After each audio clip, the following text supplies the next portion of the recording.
Thank you, Maxine. Well, there are a number of political polls in the newspapers today. Let's take a look at them. First of all, let's have a look at Ed Miliband. I mean, Mehdi Hasan, they're not good for Ed Miliband. Pretty poor ratings. One of them, the Comrades poll for the Sunday Mirror, says his leadership rating has dropped by 10 points. Has he got you to blame for that, for your serialisation of the book about the psychodrama between the brothers? I would hope not. And if I am to blame for it, if our book is to blame for it, well, that's good news for him then, because that's just a blip for the week. It's not going to be a factor in 2015. Look, he's had a common problem since he became leader, which is that Labour have actually been doing very well. They've been outpolling the Conservatives in most polls over the last 6 months. Although actually one of the polls today puts them at level pegging. Generally, over the period, they've been a few points ahead, which translates into quite a big majority.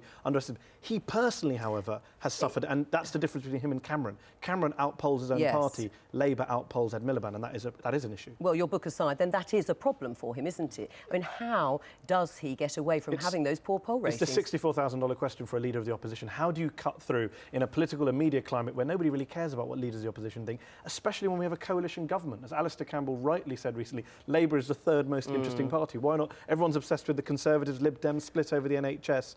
Labour have to really fight for attention. Although one might argue that is because Ed Miliband hasn't made his mark, that he's not there on the map. Looking at Nick Clegg, I mean, Nick Clegg does poll in terms of leadership rate. He's slightly higher than Ed Miliband, but still going downward trajectory.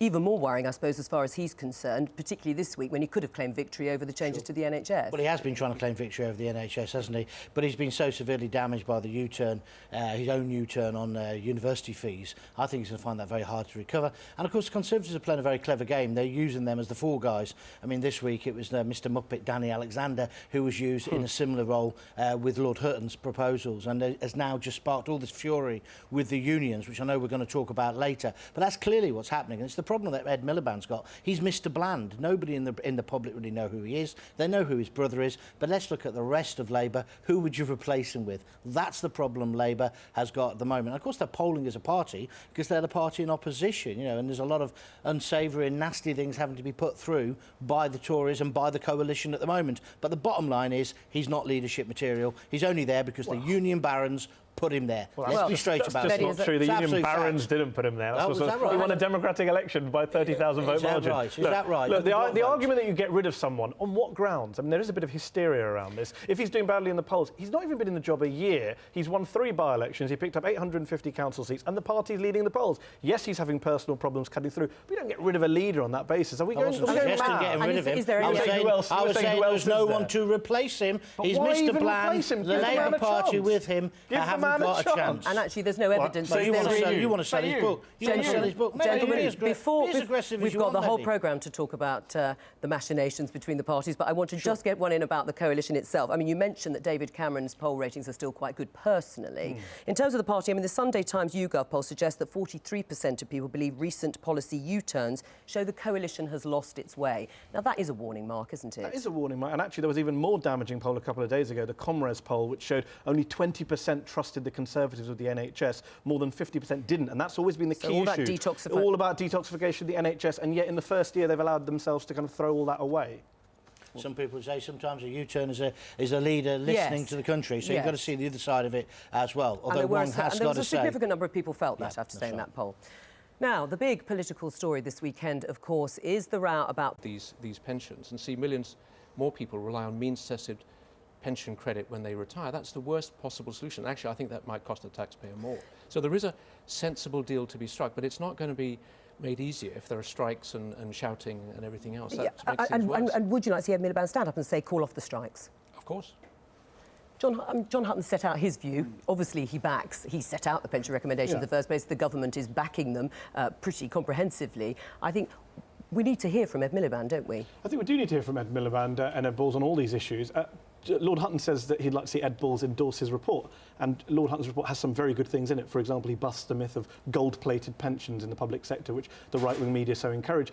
But then again, when I speak to Labour voices, Lord Hutton, they have a problem with endorsing your report because a lot of them describe you as a useful idiot for the coalition, that you're a human shield for their policies in the same way that the Lib Dems are human shields. Is that something you recognise and are worried about? No, I think that's an excuse, really, for not engaging with the real problem. I mean, there is a problem. The last Labour government recognised that. We tried to deal with it. We haven't resolved the problem yet. So you either hide behind that kind of argument. It's a very convenient thing to do in opposition, or you actually show a bit of responsibility and say, look, actually, there is a problem. has this guy got a fair way of solving the problem? That's what I want people to ask. And I believe I have found the only sustainable, fair way of dealing with this problem. Hiding behind that kind of personal abuse, attacking my motives and so on is ridiculous. It also hasn't been helped this week, has it, by what Danny Alexander's done? I mean, he's created a war. You know, quite simply, it's a bit like the way they're negotiating with the police at the moment. There needs to be negotiation. But if Alexander comes out and says we're going to basically back your report, and you think they're going to back it almost to the hilt, then there is no negotiation. So you can see why the unions say they're going to go to strike. So then we go back 20 or 30 years. No one wants to see these strikes, but there should be proper negotiation, just as there should be with the police, rather than saying we're going to accept everything that Windsor's putting forward. That's why people are so angry. It looks like the government aren't listening. And the useful idiot in this week, I'm afraid, has been Danny Alexander. Well, look, I think there should be a proper negotiation, and there will need to be compromises along the way. I fully accept that. So was Danny Alexander wrong, then, to say what he said this week? Because clearly Mr. Prentice thinks he was. Well, I know Dave does, but I think what happened was that he actually got up and said, look, this is what we've been talking about in the negotiations, rather than saying something completely new that hadn't been raised in the negotiations. You're still judge then. And I don't know about that. Well, time will tell. But I think he was right to say to the country, look, this is what we're talking about. This is what's on the table. Because the thing that's going to hold back getting a sensible agreement is a lot of the myths and misunderstandings that are around here, and there are so many, and he was trying to say, look, actually, this is what we're really trying to Except I think that the bone of contention was he seemed to set out quite clearly what those policies are. Yeah. Work to 66, 3% contributions, up to 5%. Well, he's already announced the value's going to be... Yes, he has. Yes. But to some extent, he was setting out his stall before those negotiations. And all that does is ratchet up the angst about it. OK, fine. And a lot of people will think that. My own personal view is we are going to have to work a bit longer. And I think if he compromises on that, then it's very hard to see how overall we can sustain these sorts of pensions going forward. So you're saying stick to it, don't water down those proposals? I think it's very hard to move away from the extra years of working now. Just finally. Can I just, very quickly, you talked about myths. Can I just check one thing with you?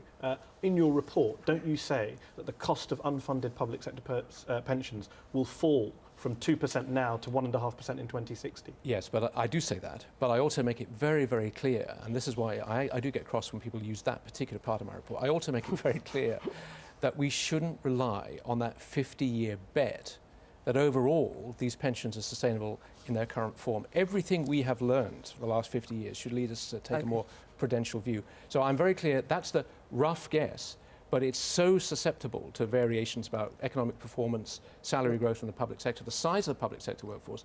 It's not reliable. And that's what the Public Accounts Committee themselves said last week. I'm going to have to stop you there, but thank you very much, Lord Hutton. Now, listening to all this is Labour's